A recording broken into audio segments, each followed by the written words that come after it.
exploded, if I'm not mistaken? 39 years ago. 39. Wow. So let me take a moment of our fallen brothers and sisters that were involved with that. Moment of silence.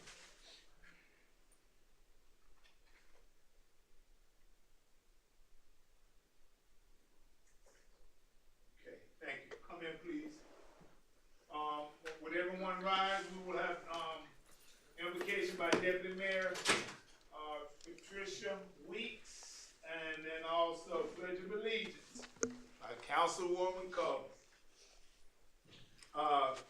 Ma'am, would you give us the word from heaven? Yes, sir. But dear Heavenly Father, we just thank you so much that we can gather here this evening to do the City of Coco's business. Lord, give us wisdom for every decision that we make, that we all do your will.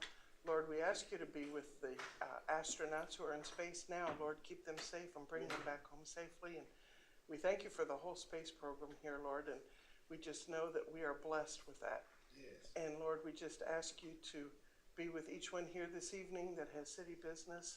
And Lord, let us listen with open ears. In Jesus' name we pray. Amen. Amen. Please face the flag. I pledge allegiance to the flag of the United States of America and to the republic for which it stands, one nation, under God, indivisible, with liberty and justice for all. Thank you very much. You may be seated. I'm glad to see the community is out and about. You're like the postman or post lady, mailman or mailwoman from rain, sleet, or snow, maybe cold or hot. You're here tonight. So thank you all for being here.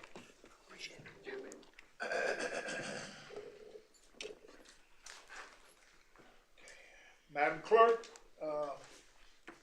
Mrs. Arsenault, ma'am, I know you have an assistant with you, have an additional smiling face with you. Could you tell me who that person that's beside you to your immediate right, please, Madam Clerk Arsenault? Well, she actually stepped out to get you some coffee, sir. Digging it down. All right, okay, well, we'll acknowledge her once she returns. Yes, ma'am. Could you tell us her name, please, ma'am? Yes, sir. Her name is Brianna Early, and she's been with us since New Year's. Fantastic. Yeah, she's doing a great job. Fantastic. And there she is. Yay! You're the bomb, daddy.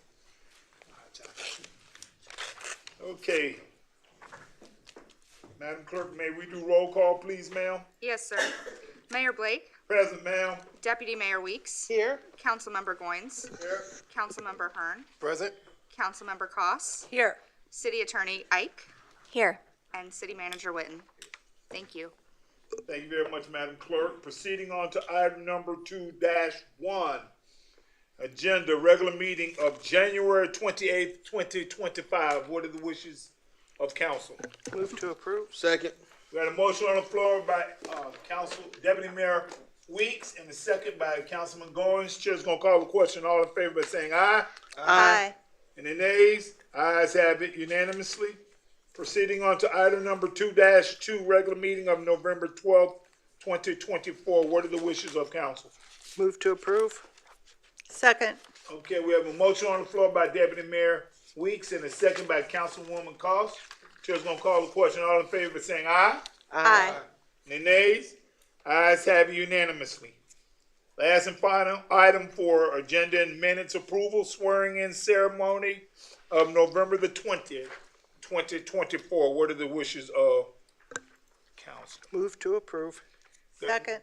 Okay, we have a motion on the floor by Deputy Mayor Weeks, second by Councilwoman Cost. Chair's gonna call the question. All in favor by saying aye. Aye. Any nays? Ayes have it unanimously. Awards and presentations. I see several smiling faces in the place with the human race. Our finance director, ma'am, will give us an annual investment report for fiscal year 2024. Mrs. Bowman, ma'am, and I know you have the other gentleman there with you as well. Thank you, Mr. Mayor. Yes, this is an annual item that's brought before council to inform council of what the investments update is for the fiscal year ended September 30th, 2024. Mr. John Grady with Public Trust Advisors. Will give you a presentation first on the economic update, and then he'll provide you an update with the status of the city's investments for the end of the previous fiscal year. Thank you, Ms. Bowman. Mayor Blake. Yes, sir. Mayor Weeks, council members, and of course, great to see you all. Thank you. It's always good to be here in the city.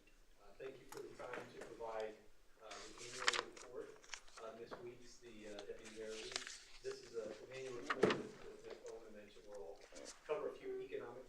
Thank you. A few economic topics, and then I will finish my presentation with a brief review of the investment program. Of course, during any part of this, if you have any questions, please don't hesitate to ask those during the presentation or as a follow-up, so thank you. So let's jump right in, and it's hard to believe we're already at close to the end of the first month of 2025. So the data that we're looking at, the most recent GDP numbers from the third quarter of 24, they'll release the fourth quarter initial estimate here in the next week or so. Third quarter GDP was at 3.1%, so similar to second quarter at 3%, we can see. And I would suggest that GDP for all of 2024 was certainly much better than what was originally anticipated coming into last year. And the same holds true for the prior year. So as we look at our economy and we look at consumer spending, which makes up certainly better than 3/4 of the economy, it's been much stronger than many market participants have felt for the better part of 24 months. So that's the good news, is that the economy continues to grow. The other side of that might be the amount of debt that we're taking on as consumers, as well as the federal government. So that is certainly a challenge in what many folks are looking at and concerned potentially into 2025. But again, seeing solid growth through 24, the thought is that we will finish that 2024 calendar year with growth of between 2.5% to 2.75% annual growth. So not too bad, considering we started the year at 1.6%, and the thought was it may be closer to 1%, maybe less than 1% for 2024. So good news there from the overall economic picture. Jumping over to CPI, so really, as we remember, the Fed's two primary mandates are stable monetary policy, i.e. lower inflation, and full employment.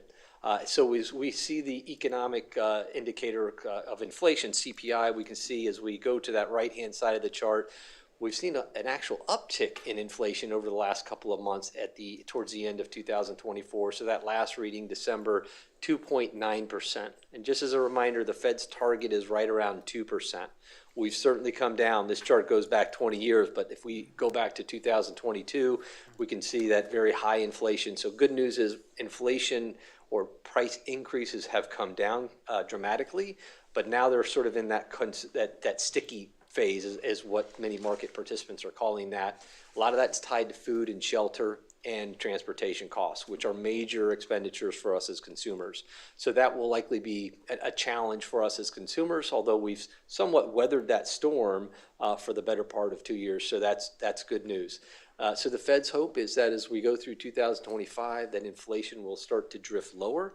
One way that will help is that as we get further in, you start to lose the data points that are much higher inflation. So that brings that 12-month average down. So if prices can stay level, potentially come down, that should help bring inflation down, and that would certainly help the Fed.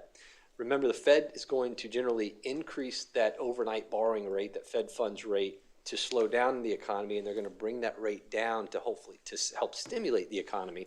And we'll see what they've done here in just a moment in the last part of 2024.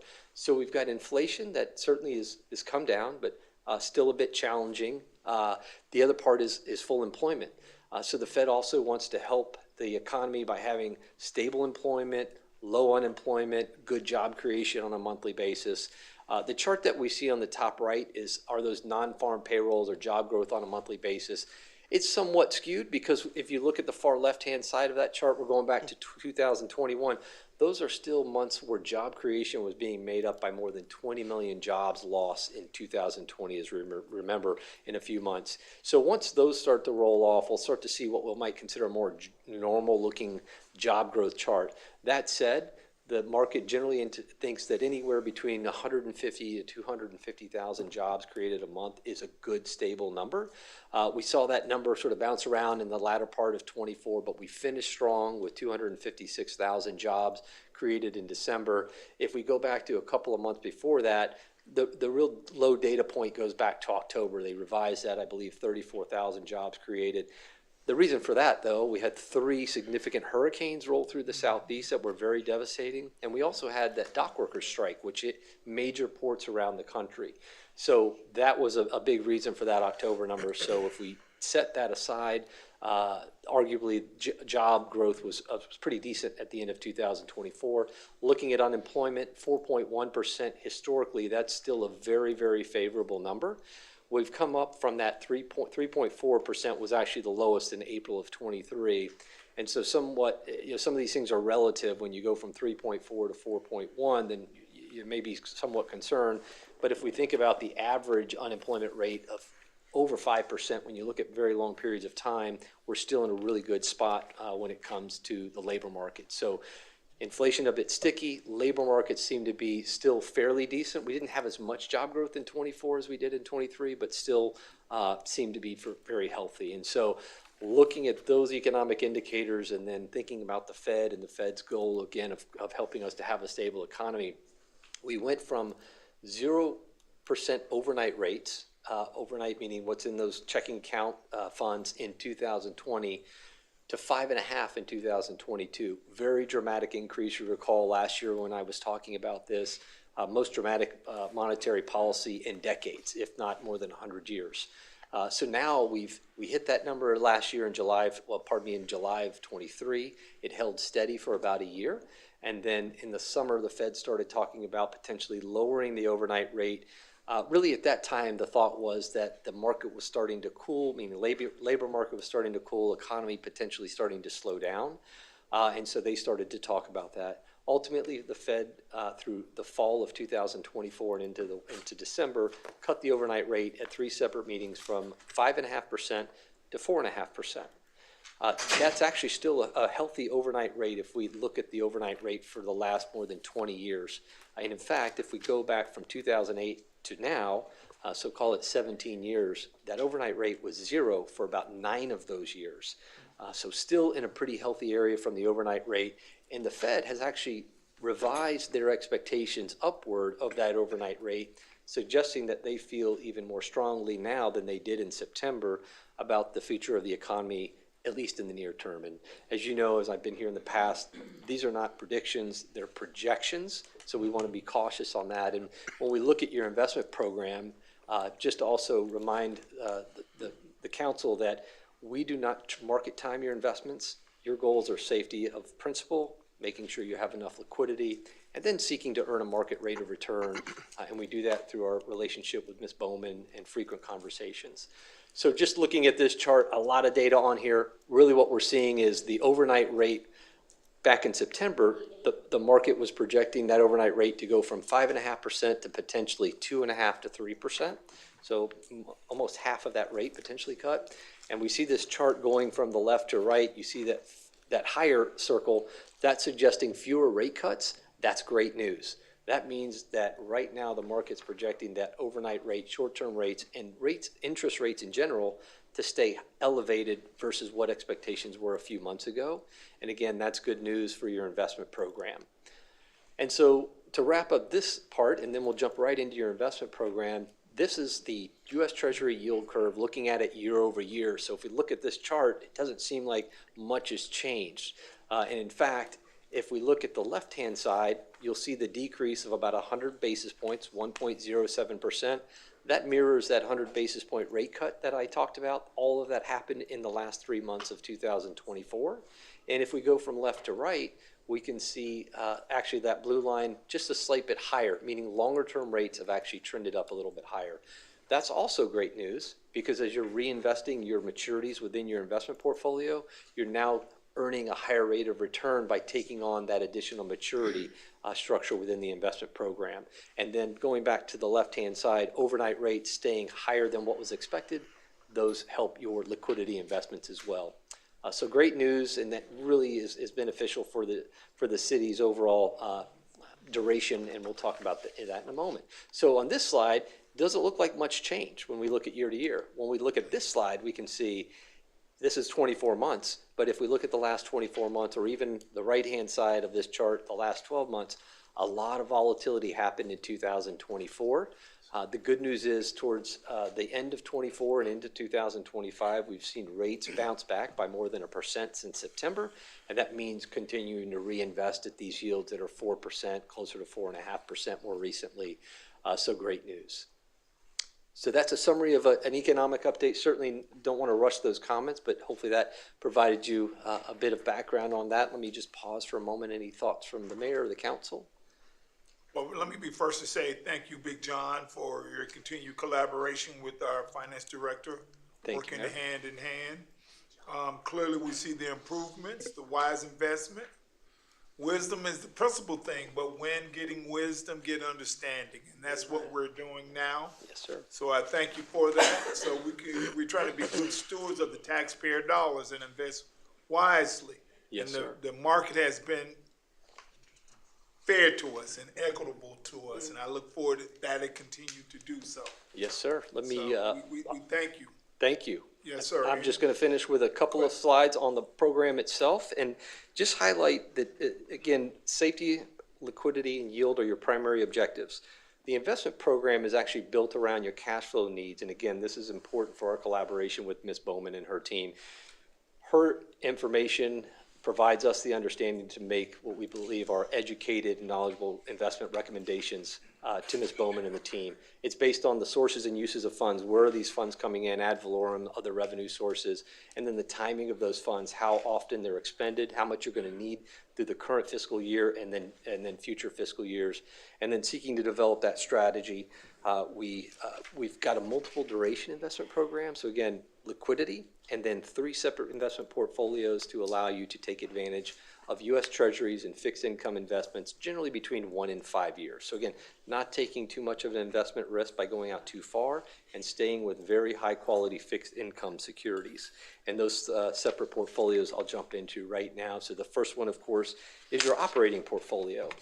This portfolio represents around 60% of the assets that are managed outside of liquidity funds and around 17% of the overall assets. So again, part of that balanced investment approach. A couple of highlights I want to point out here. Inside that blue box, you'll see the book yield. That book yield from 23 to 24, that's a measure of income opportunity. And so you can see that book yield increased by about 1%. Even as market yields came down, you'll see that market yield.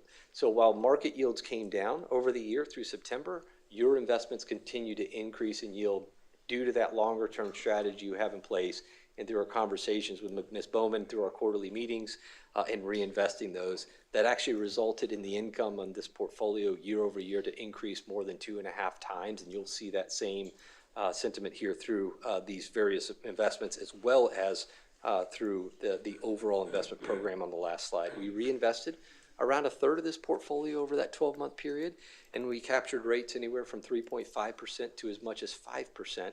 And again, that had everything to do with where interest rates were through the cycle. This portfolio, again, as you can see on the bottom right-hand chart, utilizes 1 to 5 year area of the curve primarily, and we continue to reinvest to maintain an average maturity structure of about 2.5 years. Your reserve portfolio, so this one represents about 25% of the assets managed outside of liquidity and around 7% of the total assets. It also has an average maturity of 2.5 years. You'll see this is very similar to the operating portfolio structure, although it's slightly different because these are funds that are designated based on your bond indenture requirements. So at least annually, we'll work with Ms. Bowman, and she'll identify the amount that you need to maintain in this portfolio, and if that can be reduced due to reduced requirements by your bond indenture, that money can be moved out into the operating fund and reinvested in that manner. So similar to that, 3.5 to 5%, we reinvested around a third of this portfolio during that same time frame, again, keeping that similar strategy in mind. And much like the operating and reserve portfolio increased almost a full % during the same time frame where market yields dropped. So similar strategy, also saw a significant increase in income opportunity for fiscal year ended 24, and we'll hopefully continue to see that into this fiscal year as a result of your current holdings. And then lastly is your restricted funds, and they're simply assets that are restricted in nature by the city. It's the smallest of the three, around 14% of managed assets and 4% of overall investments from the city. Slightly different portfolio, as you'll recall. So this one, you see about 30% or so of the portfolio in those 0 to 3 to 9 to 12 month area. This portfolio, we allow securities to actually come to maturity, and then we work with Ms. Bowman. If funds are not needed, we simply reinvest those back out on the curve. So this portfolio has a duration or an average maturity of around 2 years. So slightly lower, but similar. Of course, all three portfolios are fixed income, as I mentioned. They need to fit within the parameters that are governed by your investment policy as well as Florida state statutes. And you are compliant, not only from an individual portfolio, but also from an overall investment program. And that's highlighted here on your summary. This is your asset allocation chart as of your fiscal year end. And you can see on the far right-hand side the compliance check, and all of those are yeses, which is where we want to be. And not only is it from yes, but it truly comes to that balanced approach. Ms. Bowman, over the last couple of years, has developed a very streamlined process from a fund accounting approach. And what that does, again, is allows her to maintain the amount that she needs within these funds, but then allows us to provide a more efficient approach to investments and not leave more than needed in any particular investment vehicle because it's unknown. It's known. And so that has resulted in a very efficient process, and that's increased your interest earnings from well over $2 million to well over $5 million. Now, the market's been generous from that perspective, but there's two parts of this. One is the market offering interest rates that you can invest in. The other part of that, though, is having a program that allows you to take advantage of those rates, and this collaboration really has allowed that, and the city's benefited from that. If rates go down, of course, we would likely see interest earnings go down, but because of the approach that you have, you'll be protected for some period of time because of these investments that you've made in the past. So again, well-balanced, compliant. We're very appreciative of our partnership with Ms. Bowman, of course, with you all and with the city. And with that, I'll pause for any questions about the investment program itself. Do we have any questions for Mr. John, Big John of Public Trust? Councilwoman Cost. Yeah, I was just going to say, really impressive. And that figure, I'm not used to those 185 million, Yes. 949,000, or no. I've got that wrong, don't I? Anyway, 185 million, that's pretty darn good, I would think, Yes, Councilwoman Cost. for a city of 20,000. How do we compare, I mean, to other cities of our size? I mean, we must be, That's a great question. It's hard to do an apples to apples Yeah. comparison. What I would say, and just as a reminder, Councilwoman Costs and to the council, Public Trust, we only work with public entities. So with that background, what I would suggest is that it's been wonderful to see that ad valorem's property values, other tax revenue sources have increased as we've had a pretty strong economy here in Florida for several years. So what I've seen from entities that I work with have been an increase in balances. The increase in interest earnings can also help offset costs for project, because as we know, the other side of that are project costs, capital projects in particular, have skyrocketed since 2019, 2020. So these higher balances that we're seeing are what I believe are wonderful, and they're helping to offset some of those higher costs that public entities, cities, counties, and so forth are facing. So from a how are we doing, you're very similar to what I've seen here in Florida and around the country, but certainly here in Florida, an increase. Again, a lot of that due to stronger property values and a stronger economy overall here in Florida. okay. And so then most of that is just reinvested, right? So it doesn't actually go into the general fund if we have, No, that's citywide assets Yes. for all funds. And obviously, a large portion of it belongs to the utility fund. Right. Not only from excess cash that the fund may have at a given time, but also the reserves that the multiple bond issues have. So we have to set that money aside and hold it, right? and we can't spend that money. Okay, great. Thank you. Thank you. Thank you for the partnership. Big ships and little ships, but nothing like friendship, Amen. partnership, stewardship, Yes, sir. scholarship. Deputy Mayor Weeks. Oh, I just want to say thank you. You did a great job explaining it to somebody who's new to Thank you. the council and city government, and I appreciate that. And I know that we are limited as far as what kind of areas where we can invest, but it seems like we are doing pretty well for what we're limited with. So thank you very much, and thank you very much to Ms. Bowman. Wow, great job. And congratulations to you, and Thank look you. forward to working with you. Thank you. You know, this is indicative of the communication, collaboration, and cooperation we have Yes, sir. from finance director and 400 employees, staff, city manager, city attorney. Teamwork is the dream work. Yes, sir. And that's what I'm tickled pink about, because through our leadership as a whole, as collectively, we're accomplishing things and we see the end result. So the great investment of our property, we're growing as a city. You are. Because if we're not growing, we're dying. So we must grow. And people are investing in the city of Cocoa. And they're investing their livelihoods and their spiritual beliefs here.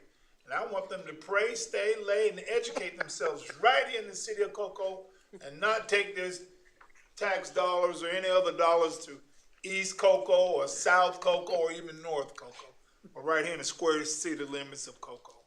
And I'm proud to be a Cocoan. So thank you, Thank you, Mayor. Team Thank you, Cocoa. Council. Thank you. Cocoa strong, baby. Thank Cocoa you. strong. Thank you, Big John. See you soon. Thank you. So yes, sir. Let's give Big John a round of applause, man. That's all right, John. Appreciate you, brother. Okay, proceeding on to delegations. I have 2 cards. Thank you, sir. Thank you, Mr. Beach, Mr. BMW. We have 2 cards on the forefront. Big Ted, we're gonna let the young lady go first. Ms. Janvia Smith. That's a who? Janaya. Is that a V or a Y? I'm not gonna. Janila. Boy, Lord, look here. I have my glasses on, but thank you, Mrs. Smith. Janila.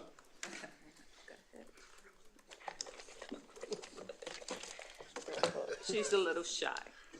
So she laughs when she's shy. It's all right. Take her time. I commend her for being here. It's tough being behind that microphone. Good job. $5 if you do a good job. Okay. Just state your name for us, please, Ms. Smith. She said, Jake. Do I go? Okay. My name is Janila Smith.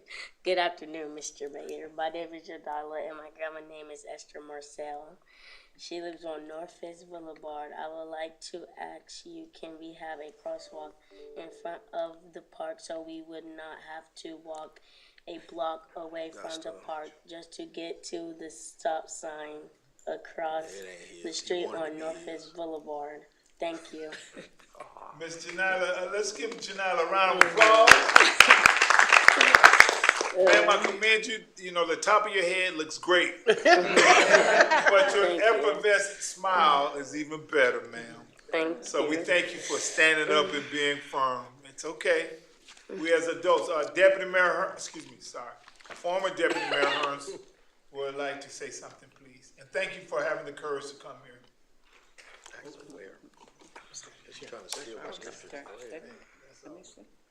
Turn around. Are you referring to Anderson Park? Is that the park you're referring to?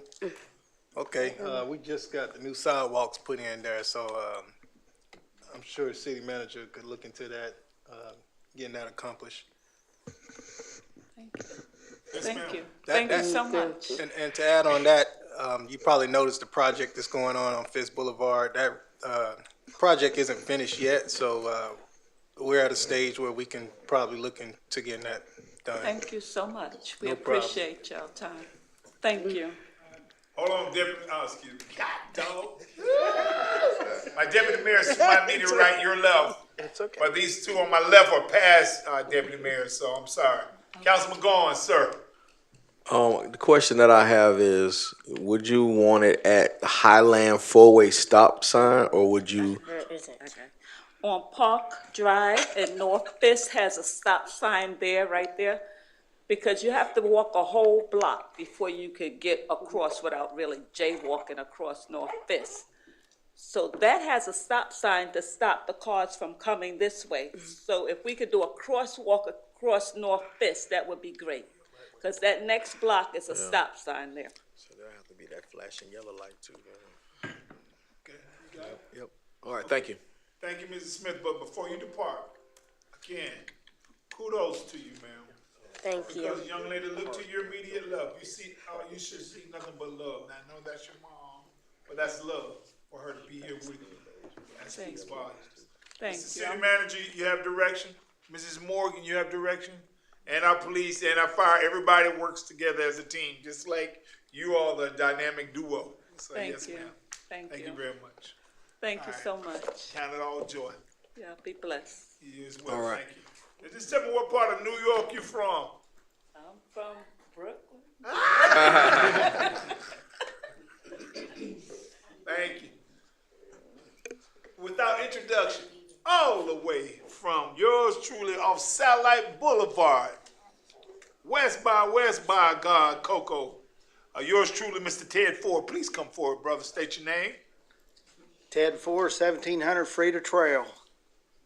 I was just seeing if Mr. Goins had any updates or since I, I got the same update that I had last time. okay. Yeah. Like I told you before, Mr. Walsh, he's looking into it.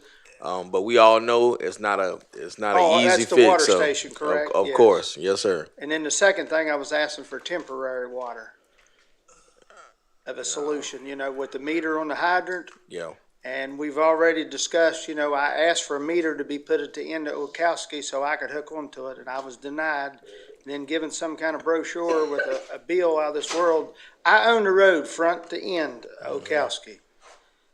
So, and then they said they don't install meters for no lots or nothing like that. And I've witnessed 3, and I'm not gonna step on any toes, and someone else has witnessed that they just installed one to a property with no house, no address, a swamp,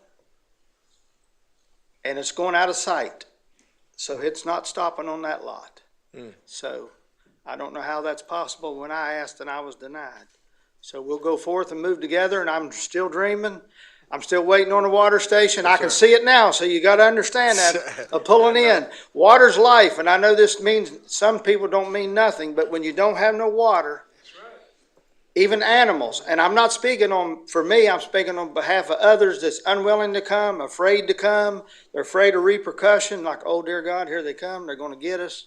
They're going to raise the property tax to $9,000 a square acre. But, demographically, we need to grow. Like you said, we got to grow. And I understand out there we're considered bushes, but there's $500,000 houses out there. And I'm not saying that's anything important, but they're there, So we should be treated fairly. Each one of, the residents have the same opportunities as next. I don't ask for nothing free. I don't ask nothing off to the side. I just ask for fair treatment and move forward. So there's 3 water taps been put in after I asked for them, so that's not fair. So if they're there and someone's seen it, but I won't say no words right now. We appreciate that. Give us a chance, brother man. Yes, sir. So, and the water station, it's doable. I know you have funds that can get this. It's obtainable. So you just have to, I know it's going to take a minute, and it's going to take some hard work, and it's going to take some grinding. And I ain't afraid of that. I'm from West by God, Virginia. So that's where I come from. I hear you, Mountaineer. Yes, baby. sir. Yes, So I sir. know what it is to hard. And Yes, I know sir. she prayed. She said, in Jesus' name. The other day I didn't have no water. God sent 2 rainstorms for it to water collection systems up. So God answers prayer. And right. I'm not perfect. That's why all the cracks is here to let the light shine through. And I thank each one of you give me the opportunity to speak. Yes, sir. Appreciate that. Thank you. Brother Ted. You're going to make me send my hat around here in the back, brother. Yes, and I know it's from the heart, sir. That's Yes, why I sir. respect that. Yes, sir. All right, Mrs. Singer or Madam City Clerk or Madam Junior City Clerk, do we have any other additional cards? No, sir, we don't. Thank you kindly, ma'am. All right, this concludes this portion of delegations. Moving on to consent agenda item. What are the wishes of council? Motion approved. We have a motion on the floor by Councilman Goins, Second. second by Councilwoman Cost. Chair's gonna call the question. All in favor by saying aye? Aye. Any nays? Ayes have it unanimously. Proceeding on to item number 7-1, council business. Consider the reappointment of Brenda Fox, the Diamond Square Community Redevelopment Agency, through January of 2026. She has been a member since May 14, 2024. She has one more term she completed all the way up until May 14, 2024. What are the wishes of council? Motion to approve. We have a motion on the floor by Councilman Goins. Second. Second by Councilman Hearns. Chair's gonna call the question. All in favor by saying aye? Aye. Ayes have it unanimously. Proceeding on to item number 7-2.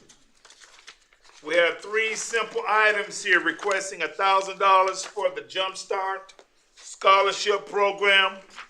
It is nearly matched 3-1 and will be awarded to low-income seniors to create a pathway for their future. They have three conditions stated by our city council and staff: limited eligibility to students attending Cocoa High School. Also residing within the city limits of Cocoa, require the students submit their grades at the end of the semester and require proof of payment from Florida Prepaid. What are the wishes of council? Motion to approve. Second. We have a motion on the floor. I'll let you expound, ma'am. I know you want to say something. I would just want to let you know there's somebody in the audience to speak on it as well. Who's in the audience? Marcy Davis from Brevard Schools Foundation. Oh, you mean the V-Cup of the Year? Step right on up. Thank you very much, Mrs. Chamati. Thank you. Yeah, we're not going to let you off the hook that easy. You're a Tiger Pride. Yes, ma'am. Coco Strong. Get ready, Red Raider. Go ahead. I'm just here to be able to know that this is going to be approved because we are in the business of helping students, and there are many students that are in need currently, and we know that as time goes on, there will be more that will be in need, and this is based on them demonstrating a need of income, and also they have to be able to meet other criteria. So there are guidelines, but we need the funding available to assist. Right. Very good. Thank you. That's service with a smile. Now, let me, just for the record, who made the motion? Just let me make, Councilman Hearns made the motion. The second came from Deputy Mayor Weeks. Thank you very much. Thank you.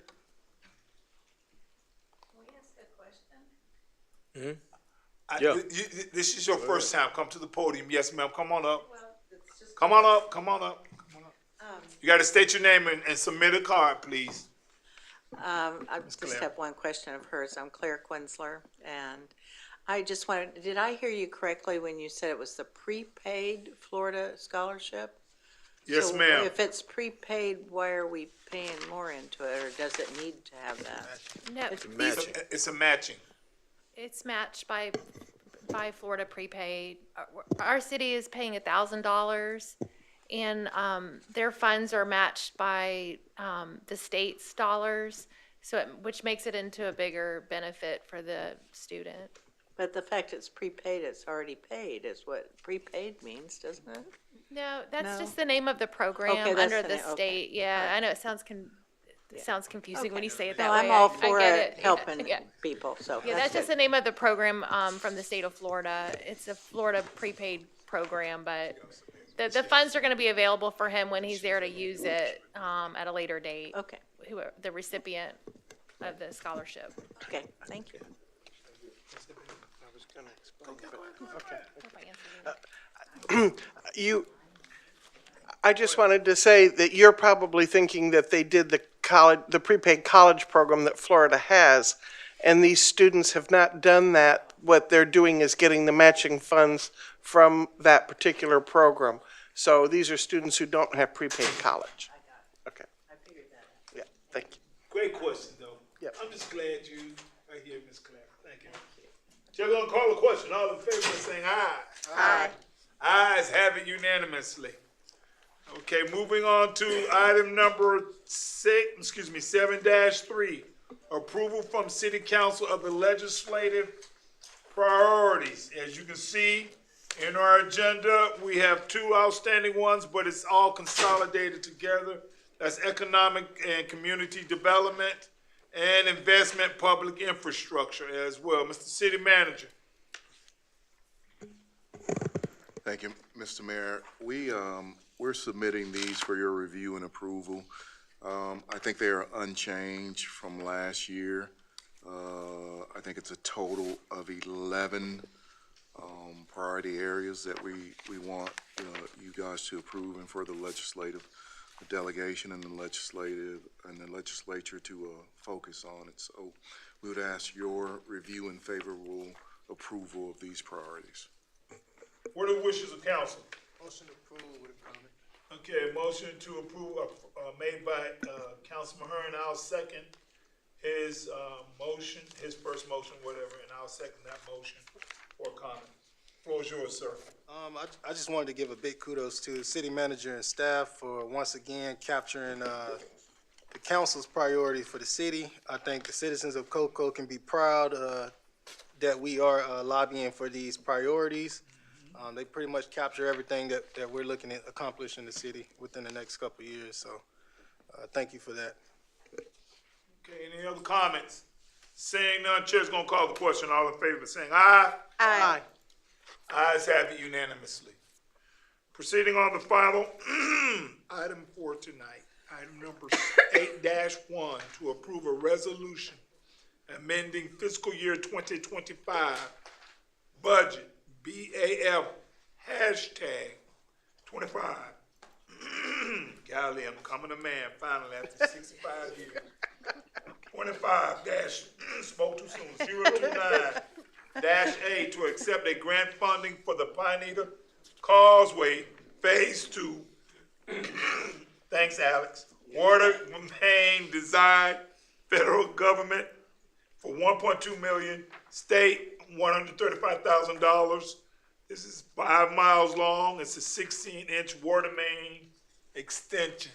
Now that's a no-brainer, because liquid gold. I'm gonna make the motion, and I'm looking for a second, but Jack, I'll let you talk if you like. Second. Okay. Yeah, I just, we had this on consent, and I took it off of consent so that Mr. Walsh can highlight what this actually is. I also sent out to you guys today the news on the grant awards there, and so we're still trying to figure out what that means. I'm not sure whether this is affected by that, but this is a great project there, and I wanted Mr. Walsh to highlight the project. Yes, sir. Thank you. So just to summarize, because it's been a while, I think this project came about during, I forget which hurricane it was, Chief. Was it Dorian? I don't remember. Which was 2018. And so if you remember, we had a failure in the one transmission line underneath the river. We still had a second line, but the discussion was should we have a third line? And that and also the city of Melbourne wanting to do basically the same exact thing, because that's right, the Pineda is right where our surface areas meet. And if you remember 4 years ago, they were doing a feasibility study. We did some joint funding. You all agreed to it. We completed that funding, shared the cost of the analysis. We both used the corridor. They built a pipe on one side of the causeway. We built a pipe on the other. Split the costs of the contractor for the equal layment of the pipe, and then kind of cut up all the other costs as appropriate for each of us. And so this is kind of the final, kind of a continuation of that. So that landed us, on by the yacht club or the yacht area there by the backside of the Space Center or the Space Force base. But we don't go any further. And so the idea was we wanted to have full connection, which would take us all the way to US or to A1A, and then all the way to the front door of Patrick. We would make a secondary connection on the very south end for water quality, but we would connect to the front so that the water could go in any direction. It could go north, could come from the south, and so on. So it would give us 3 ways to get water across. It would give us a resilient and stronger water system. It was a well-conceived project, I think, when it was brought up. It took a number of years, obviously, to get to this point, but we secured some funding via the Military Resiliency Grant Program, and then through the East Central Florida Regional Planning Council, and through the state program, where if we get those grants and if it all goes through and everything's okay, it's no cost to the current ratepayers. It's state money and federal money combined to do a design to get us to that next level. And then, obviously, we'd be seeking additional grant money because the costs would be tremendous to build that water pipe, and we would be seeking something similar. But the best way to do it is get the design on the shelf and then see what we can do, at that point. So, barring any permanent, a ceasing of the grant, we'll have to monitor that. I did ask our project manager to reach out to our grant contacts to, of course, they don't know anything yet either, but we're keeping that channel open. We haven't incurred any expenses at this point. The only thing we've done is we've put out an RFQ for the design, and I believe that design is under review, and I believe there's a presentation coming up for the shortlisted firm. And at that point, before we would actually engage them with a task order, and that would have to come back, obviously, we would want to know what the grants, what was going on. So I think that's all I have, unless you have some questions. Thank you for your detailed and concise information, but sir, more so than anything else, keeping us abreast of the great works we're doing for our consumers, our utilities consumers.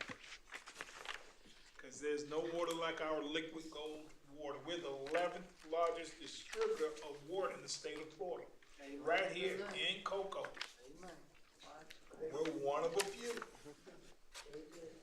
So kudos to everyone. All right, I made a motion. It was seconded by Deputy Mayor Weeks. We're getting ready to call the question. All in favor of saying aye? Aye. Ayes have it unanimously. Okay, proceeding forward to reports. Before we get started, I do apologize. Ms. Fox, please stand up, ma'am, and let's give you a round of applause for being approved for being on Diamond Square again, man. Let's give Ms. Fox. She was one of the few escaped from down south and made Cocoa her home, I'm happy to say. Brevard County her home.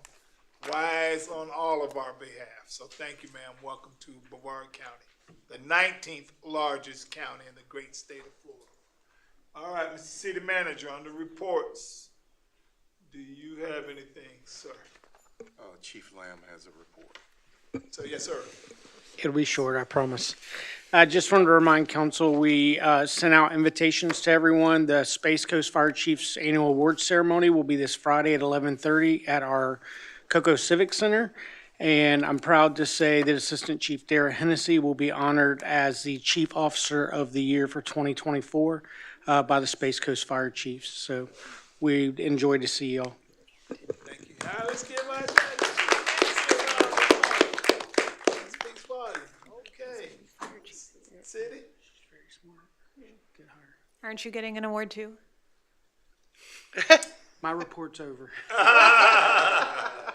Oh, aren't you so I'm pretty positive he's fire chief of the year. I read that. Hey, I stand up for you both, man. Teamwork is the dream work. Right on, man. Yeah, great job. Good job, man. Yeah. Speech. Speech.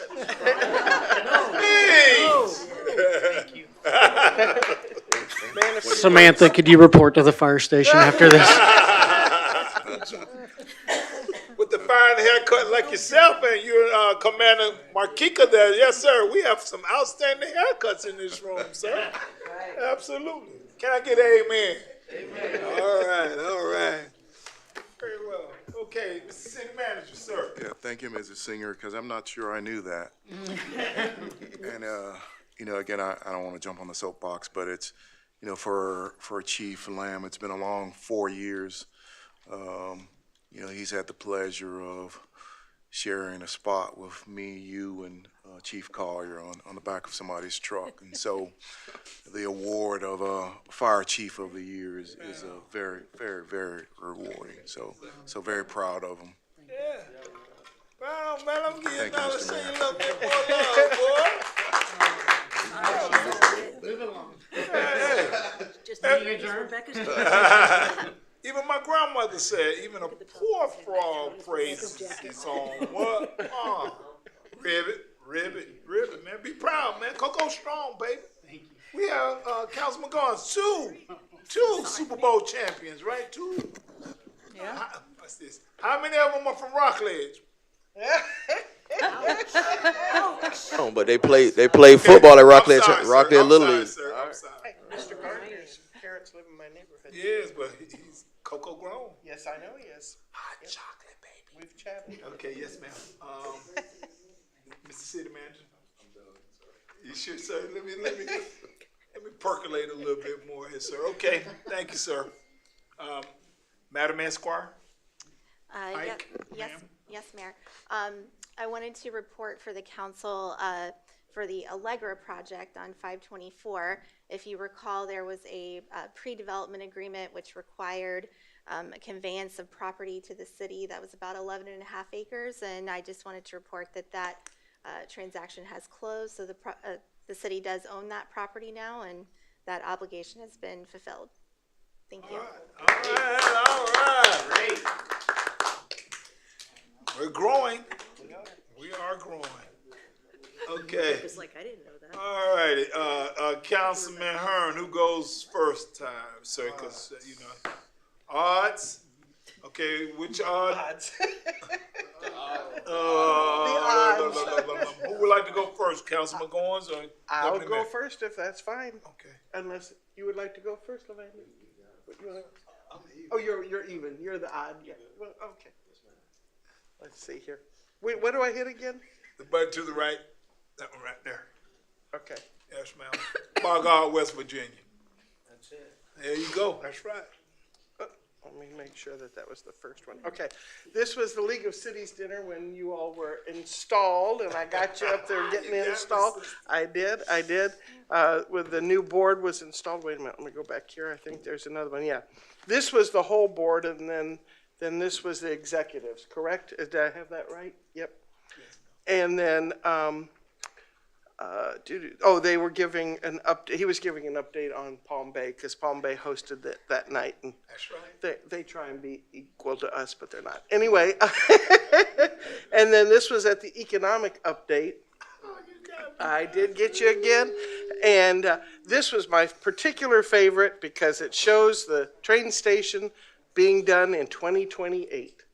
Which is wonderful. If you all have not heard that, that is the projected date of our train station opening. And then this is some of the folks at the economic update. It was seemed to be very well attended. Yes. And this guy here was a magician, and I didn't catch it here, but he made his wallet catch on fire, and about freaked me out the first time he did it, and then he did it again. Huh? I couldn't get it on the picture. No, I tried. And then this is some more of the group there. And then let me see. Yeah.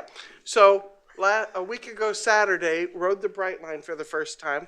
And this is my 92-year-old friend, Jean, who the whole time that they were building the Brightline, she said, am I going to live long enough to ride the train? Wow. And so I made sure 5 of us took her on a train ride on last Saturday, a week ago Saturday. Wow. And we went from Orlando to West Palm Beach. We ate late lunch, early dinner in West Palm, and then we rode it back. And it was wonderful. The train station was clean and all was good. But I just wanted to show a picture of Jean riding the train. She said, now, will I live long enough to see the train station in Cocoa? And I said, 3 more years, I think we can do it. So Jean, the beauty queen. Jean, the beauty queen. Yep. She's a sweet, wonderful lady. And there was one other thing. I don't know if I caught this. I was in Washington, D.C., and I should have put the picture up there. I was there Wednesday, Thursday, and Friday last week for a conference. Made a snow ice ball. But anyway, and I just drew a blank as to what I was going to say about that. I was in D.C. What was I going to say? Lost my train of thought. So it'll come back. Oh, I got to meet the new Secretary of State, Marco Rubio. We were at a dinner, and they had us move out of the way so he could come through, and I've got a picture of me taking a picture of him with somebody else. So,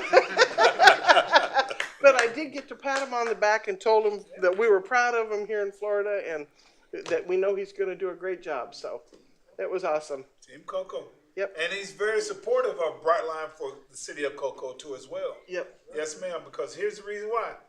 The chairperson of the FAST committee, which we're going to Washington, D.C., works for now Mr. Rubio, secretary? He's Secretary of State. Secretary of State. So we have the inside dibs of what's getting ready to happen for us. One of the girls in our group used to babysit his kids, and he spotted her, and he went over and gave her a big hug. So, nice. I have roundabout Wade now. That's if right. we need to get, I did not know that she was that, but anyway, awesome. Great job. Yep. Great job, Deputy Mayor. All right, Councilman Harold Wildcat, sir. Yes, sir. I wanted to get a few updates. It don't have to be tonight, but maybe for the next meeting. So I know last year budget we talked about the special needs equipment in the parks and some of our parks enhancements. So if we can get some update on that, that would be, because I'm getting calls back from the same families that came in to talk about it during our budget meeting last time. And so they just wanted an update, and I really didn't have anything for them. And they just so happened to call me something walked in. So not the signage, but actual special needs playground equipment. Because majority of our parks don't have. I think downtown used to have. We did. Downtown used to have playground equipment for wheelchairs. Correct. But it got removed, I believe, because people who didn't need it, destroyed it basically. So, and so I wanted to get an update on that. The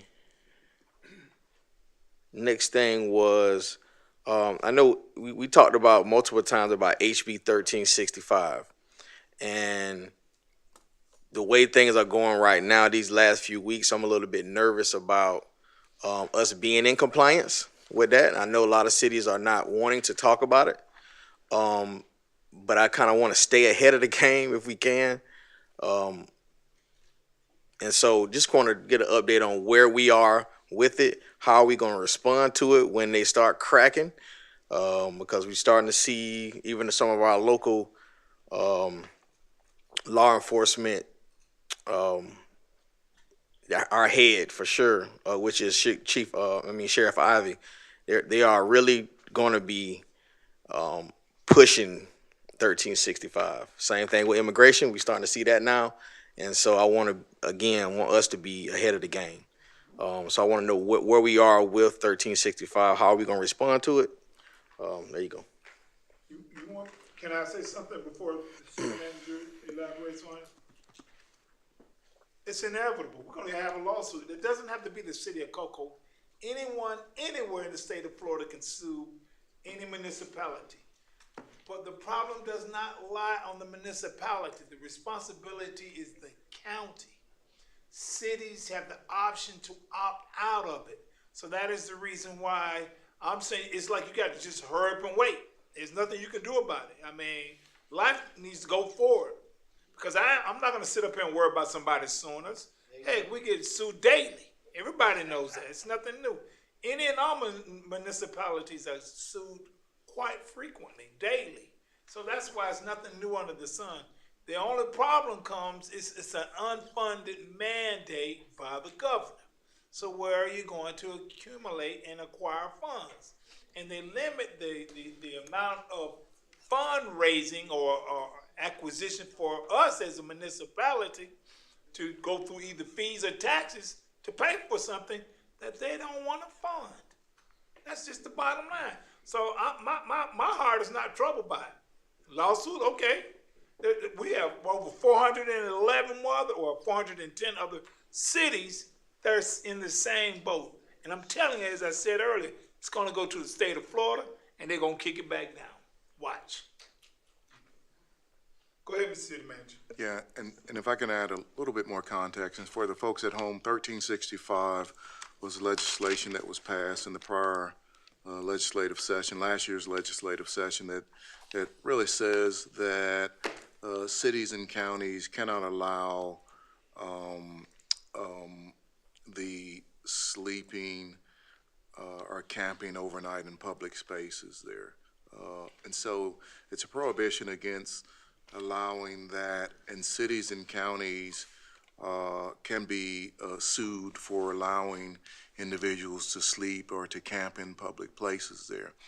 You know, the problem with 1365 is that, you know, the city of Cocoa could jump out there and say, let me just do an example of mobile shelters, 3 of them, 60 beds, and you can propose that as your solution there. The legislation also says that, you know, to prevent them from unhoused from, or anybody from sleeping or camping in public places there. You have to have an encampment that's approved by a state agency, and that encampment has to have certain provision of services, certain amenities there.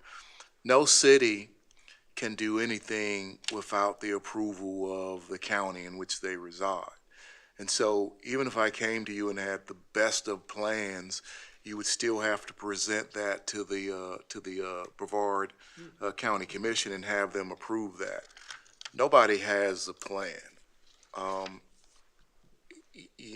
Last meeting, the whole issue of the buses, and I was being a little bit facetious about the buses, that whole issue was in response to 1365.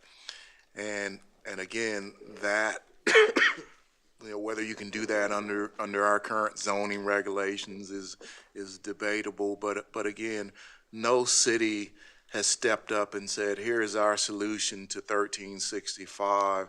The county hasn't stepped up, and if any city does step up, you still have to run your plan, have your plan approved through the Brevard County Commission. We've sat together as city representatives, as not-for-profit representatives, with the Homeless Coalition to talk about solutions. The portable shelters, the mobile shelters, that was an idea. I didn't know that idea was coming to us in our backyard or in our front yard there, and so I was surprised by that actually being an idea that was presented in the subcommittee discussions, and all of a sudden there was a service provider here in the city of Cocoa, but it is a, and last week when I said it's a county-wide problem, it is a county-wide problem. We got 72 miles of county, and we have homeless and unhoused in every city and in every unincorporated area in the county, and there's not going to be a solution unless everybody gets together and come up with a solution. None of us know what that is at this particular point in time, and so that literally is the progress. The progress that has been made is we sat together as a committee. We talked about how do we address it. The mobile shelters was one idea. We talked about communities, and I think there are some communities that build the small pallet homes. And so we've had all sorts of ideas, but again, until someone steps up and says, oh, that's an acceptable facility, provision of service in my city, then we're going to continue to talk about it. And I've been around here for 31 years, and this ain't the first time I've talked about it. And so I don't know that there's any progress report that we can give you. We're going to have to come back together in that committee and talk about how we do it. I'm assuming that the Homeless Coalition is going forward with Matthews Hope to provide those services through some sort of contract with them, and we'll see how that works, So, that's kind of where we are at the moment. Let me say one other thing. I hate when individuals try to hold us as hostages. Thank you. You know what I'm saying? Thank you. Don't hold the city of Cocoa hostage. We have 16 other municipalities. And then again, let's be honest. With those beds, how many of them are really Cocoa residents? Yeah. You know what I'm saying? Come on now. I mean, we all God's children, and charity starts at home first. All that is biblical, and I get it. But then again, you wouldn't want anyone moving in your house, and you have to feed and protect and nurture them. So don't hold me hostage for something that you may not be adequately doing. That's all. And I'm not trying to identify one person or many entities. What I'm saying is, give us the chance to do it on our own, because I know we're competent, and we have a staff out of this world, and under the leadership we have, and especially us five. I don't mind taking care of my own, I'm just not trying to take care of anyone else. I'm gonna just be straightforward with you. Yep. And on that note, when that day comes, again, I'm guaranteeing you this, even the Supreme Court system kicked that I can't think of the name of the court case in reference of homeless. If it's Marshall or something, the case name eludes me right now. But the point that I'm saying to you is that individual that can go to work, man. That's all I'm saying, and I'm through with it. Mr. Mayor, and just, and I won't take too long, but it's a good thing that Commander Markika is here because, we have a concentration, if you will, of the unhoused in Cocoa Village, and we've attempted to address that. And again, we have an issue with them being at Riverfront Park, and we're trying to address that. I think Commander Markika, the police department does two, I don't want to call them sweeps because we're not rounding, what should I call that? We do two mandated patrol checks, what we call them. Okay. So our officers go out, they do a walkthrough to make sure there's nobody camping or outside or sleeping, and then we'll move them along. We'll give them the warning first. If they don't comply, we then issue a trespass warning, and then arrest follows after that. But we are actively doing that every day. Yeah, and so twice a day they're doing that. Again, it is, we know we have more homeless in the village than we had at a certain period of time in the past there, and so they are taking that step there again. They've been very responsive to the merchants. If you see something, say something and call, and we're on it. I've sat on the subcommittee, and so I've been on that subcommittee, and again, there are no novel solutions to the problem. Thank you. All right. So I just want to say this point. So we have one opportunity, or really two opportunities per month to have conversation that we don't normally have. And so when I ask these questions, because citizens and call about it, and I think we should have robust conversations that we may be thinking about that we may not bring up or forget during our report opportunity, or when we talking to Stockton, sometimes we may forget that. And so we should, and I believe some good information came out tonight that I was unaware of, and possibly some residents was unaware of, things that our city are taking a part of, like working with Housing for the Homeless or the Homeless Coalitions. So that's the reason why I ask these questions. So it's not to open up Pandora's box, is to have thoughtful conversations and or get information. And so Commander Markika, also can you please add Provost Park to that, because we have some of the same issues that a crew has pretty much been there for a little while, and so hanging clothes on the fence line is really not appropriate, I think, for anybody to see. And so just add that to that list, please. Thank you. I get a shout out to the our chief, Chief Lamb. I know you don't like getting called out today, but congratulations. I think now we probably can make our own billboard now, but we really appreciate you for all the storms you've weathered, and so appreciate it. Give a shout out also to the after hour crew, water utility. They do a lot more than sometimes what we realize. Yes, they do get paid after hours, but a lot of them have to leave from their dinner tables, drop the fork, and go out and find out what's wrong with our water lines that break often. Last night, we had a family water line break in West Cocoa. They really didn't understand the process. That was their first time calling, elderly. The crews went out and handled their business after a big water line break in Cocoa Beach. And so imagine how they looked and probably was worn out from dealing with Cocoa Beach. They rushed over to West Cocoa a few hours later and took care of that family as well. So a shout out to them for all the hard work that they do, along with Public Works. At the Ebony Bookstore, there were some high bushes, safety hazard. Thank you for Public Works going out and taking care of that problem. Again, sometimes it seems like it's a small thing to us, but for some of those seniors who need visibility, it was very hard for them to see traffic. And so appreciate Public Works for getting out, taking care of that. Also with the Hilltop Cemetery, we heard a lot about that the last few days. Thank you for Public Works getting out there, knocking it out, taking care of their business with the cemetery.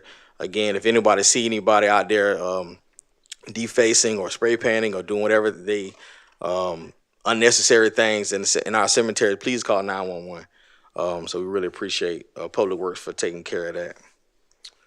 My 5-year-old son had his first track meet this week and 2 weeks ago, along with Councilman Hearn's son as well. Both of them are 5 years old. I think 3 might be 6, 5. So you can see this is the list. So they actually ran in the same race in Gainesville. And so, yeah, it was exciting to see so many kids. And they practice. So our taxpayer dollars, if you don't know, the rubber track at Cocoa High School. And so our children, which Cocoa High track, along with the youth groups, practice at Cocoa High School. So it's not just, some people think about sports as just a sport. No, these kids are competing. People that you see on this list, you see Gainesville, people from Georgia, people from Arkansas, people from all over the country bring 5 to 18-year-old kids to run track. And so, and it gives them confidence as well. And so that's with him. We're probably 1,500 people watching. I'm really proud of him for getting out there, getting it done. So, and I had to spend some money too. But yeah. So this was the painting that was done. We appreciate again Public Works for taking care of this. This was at the grand opening of Framework Group, which is Cirrus Apartments, which is on 524. Me along with Councilwoman Cost and City Manager went to just share our time with them. This is their group. We all know Nick, the owner. I can't forget his name. Philip Smith, which is in between me and City Manager Witten, and I can't remember the young lady name, but we had a nice time visiting with them. Also, great product that they came up with. We know that used to be an old Winn-Dixie. I think it was a Home Depot or something there at one time, and so again, great project revitalization that took place. This is a new home that's coming on Thomas Lane. So I just stopped by there, and so this show we have the 32 homes that's one block over. You have individual homeowners building their own homes another block to the south. So Diamond Square is building up, which is a really good thing for those homeowners and bringing families back into Diamond Square. This was the Martin Luther King Day, the march. Also, this shows the schedule. A great time. Thank you for that organization for just bringing the community together. So all walks of life was there on that day, and so we appreciate the groups for getting everybody together. And that was it. Thank you.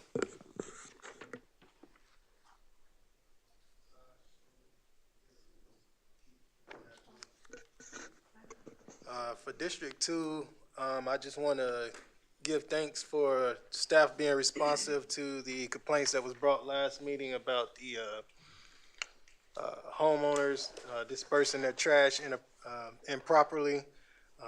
That problem has since been solved, so I thank staff for being quickly resolving that issue, working with the homeowners. And that's about it I have for District 2 this week. Did you get a call from Mr. Wilson? I didn't. I think that's a good thing. Do I have a light? Is that the light? I guess so. There you go. Oh, okay. Okay, District 4, High Point, which is the neighborhood of High Point. Nope, I guess that doesn't work, huh? The right. It's supposed to. There's no light Oh. on it, right? Nope. Anyway, High Point is that little nub up there on the other side of 528. Their homeowners association had their annual meeting last week. I attended, and that is such a great group. Who says people in a homeowners association don't like each other?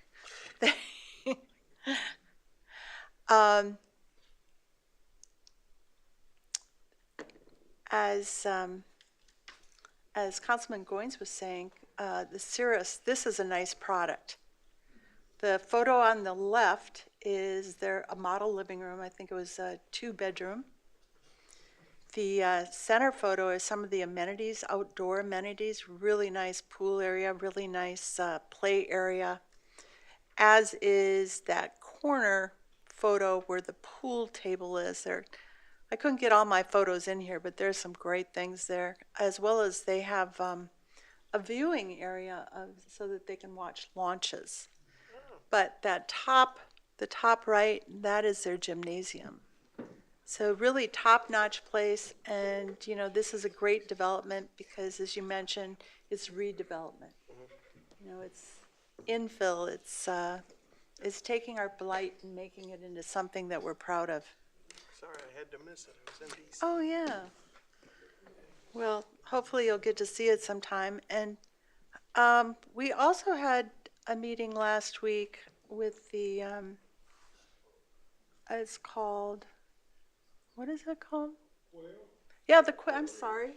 The mayor was with me. Quail Ridge. Now, this was a project that we actually approved in 2019 that went, I guess, quiet for a while and now is coming back. It's 40 units. And now the manager suggested that there was going to be some affordable housing. I don't know what percentage of the units would be that. But it's basically in that area that is behind Aldi's. Yeah. In between Aldi's and the Quail Ridge development over there. So again, this is infill. We're not cutting down any trees to build it, and it's creating more density in that area that may very well be, as I like to put it, our uptown in the future when the Brightline station is placed there. And in terms of that development, Brightline, and our infrastructure, I've been wanting, there are a couple of things that I've really wanted, and I know we have a lot of things that we're going to be addressing this year. So it's slow to get things in a public forum at one of our meetings to discuss, but one of the ones that I've been asking for several months is the report that we submitted in August. And this was basically an inventory of our septic. And I was told the first time I put this up here, I didn't really explain it well what these maps are. So you all have this report, I believe, and you have the opportunity to go back and look at it more. And hopefully we will have some sort of presentation. But what you have in the map to the right, first of all, the red lines, those are sewer connections. And so you see all the neighborhoods there that are within the North Basin Management Action Plan for the Indian River Lagoon. And this is the area that, of course, is under the special Indian River Lagoon plan that we're talking about in 2030, at least whether or not they have any way to police this or not. They're sending us signals that this area is a focal point. And so that's why this particular report was requested for August 1st. But on the left side, so the red is where the sewer line connections are. The purple is an inventory of the our septics. So as you can see, not a lot in District 1, if any, maybe a couple, I don't know. Some of these are actually I had noted that one was actually an empty lot, so, but at any rate, these are where the septics are. And you see they're really concentrated up there in the Carlton Terrace area. And then on the other side, on the right side, the pink are actually what we submitted to the state, and this is our estimated where we look to have septic growth. And one of the reasons I'm so anxious to talk about this is that this is the same area. You see the pink on the right side and the purple. This is where the Brightline station is going in. So as policymakers, these are things that we need to have on our radar screen, that we need to really be considering when we think about the city's growth. And I hope that we can all take a better look at that. I also wanted to point out, and going back here, all of these, except for those that are on the J and K, if they are located next to a sewer line, are eligible for the Sewer Quick Connects. And we had a report at the last Lagoon, Save Our Indian River Lagoon meeting. We have 15 million, only 2 million of the 15 million that were allotted for their Sewer Quick Connects have been used. Those are plenty of money there. And I talked with the program manager who said that not one resident has had to pay anything in addition to that. So in other words, the money allotted was enough to cover a sewer line connection. So in some cities, they've really, in Palm Bay, for example, they've really campaigned to get people to hook up while they have this opportunity. And as you know, the current half-cent, when I talk about the Save Our Indian River Lagoon plan, I'm referring to the half-cent sales tax. That is in effect for the next 2 years. Of course, the dollars will continue to be spent afterwards, but we don't know if it'll be renewed or whatever. This is an opportunity, as well as we know that the state, is giving us a signal. We all need to move in this direction. And that is, and by the way, this particular map, which gives you a lot of detail on all these different programs, you can find this. All you have to do is Google Save Our Indian River Lagoon. This will come up under the Brevard County site, and you can dig into each of these and learn more. And that's my report.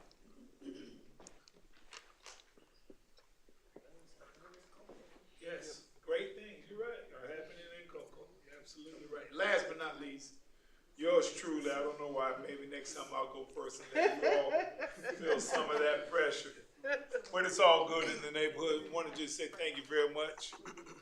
We just had recently the grand opening of the new season for PALS, Larry Brown, and his group were present. Larry was not there because he was going to his brother being inducted, becoming a deacon, correct, Larry? So you can see these are the ladies in the in the kitchen area working from the PALS. About 2 weeks ago, Deputy Mayor Weeks and I, we attended one of the functions there as well. Ms. Claire, right there, raise your hand, Ms. Claire. We had the 25th celebration of Oleander Point this weekend. This great group called Sugar and Ants, but it's spelled A-U-N-T-E-E-S or whatever. They provided the food there, excellent turnout. They had the residents there from the Oleander condo unit, and they all spoke highly. Everyone that I talked with spoke about the downtown area and how they feel safe. And yes, we do have growing pains, but they feel safe, and they highly support the works of the men and women of the great city of Cocoa. Here's one of the original keys. Matter of fact, Councilman Greenwood had one of the original keys too of the Brevard Hotel, and I think you have the big, not the awning, but the window? Yes, sir. Is that correct? Yes, sir, several. Several of them from the old Brevard Hotel, where a lot of us, my grandparents, or my grandfather worked there, and all of us have historical meaning to this. This is a young lady, when I very first got out of college, gave me a job. Her name is Wendy. Her father was a ears, nose, throat specialist, and it was just great seeing her at the event. The gentleman in the background with the fine haircut like myself, was instrumental in developing this, and also he's an attorney. Matter of fact, I had to ask him to get quiet because other people were talking. But we had a wonderful time, a robust conversation. Dr. Sador was there. He and his lovely wife, Jerry.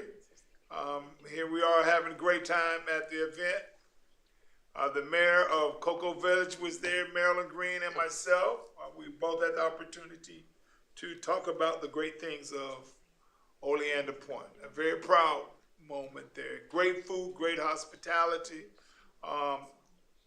That's the group again. That was Michael Dorban who invited me. This is Judy, and what's Brother Miller's first name, y'all? Come on. Bud, thank you, Clara. Miller, they were instrumental also to being there. You can see I have on my blue suede shoes on, kicking it, baby. This is also at Jolie Smith Park, the grand opening. All kids throughout Brevard County, pals, from the shorties to the young mature teenagers from Melbourne, Titusville, Mims, right, Larry? Okay, and Nita. This is a grand opening here of this new facility where you can store your boats. Mark Gurley, my dojo brother, Michael Smith, my sensei, and the guy named Mel. It's right off Range Road. It's not in the city limits of Cocoa, but close enough. And they're Cocoans too as well. So we were there to celebrate with them that same Saturday. Here we are where you can park your boats, trailer. It's adjacent to VA paving. This is the march in which Councilman Goins was talking about. You can see Big Blue in the background. Lottie Dottie and everybody was there. We had a wonderful time. I am happy to say with some of my former students, Danielle and Trinity, we were at a celebration where I officiated a wedding. Officer James Soleil and his beautiful wife, Mrs. Toyo Foucault Soleil, Andrea, and my students there on Cocoa Beach, Salai Beach.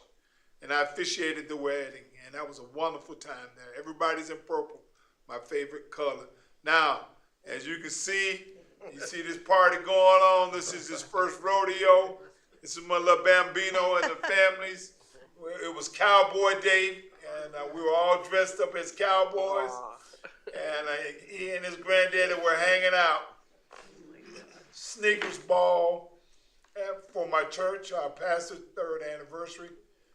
The reason why I'm having him on there, when I was sworn into office, he gave us the honor there at the Diplomat at Miami, Florida. So we're celebrating his 3rd anniversary.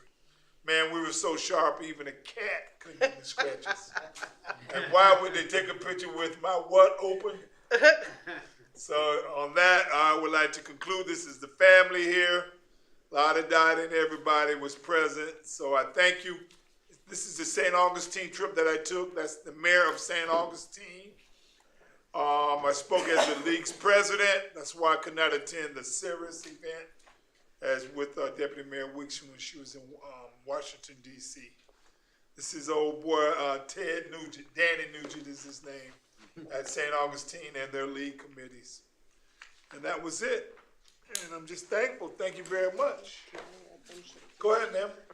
I just wanted to thank the city manager for meeting with the homeowners of Lost Lakes. We had an interesting, there were some objections prior to the new BP thing that's going to go in front, but we met with them and it was a very interesting meeting. And let me just say, kudos to you, city manager. You did an awesome job with that whole situation. So thank you very much.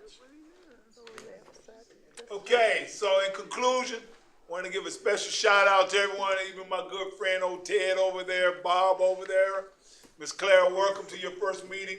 We are going to get you involved with those boards. Nita Fox, your bag Fox, and Brown. The wood is good. You know your brother over there. Big John, heck of a job. Thank you very much.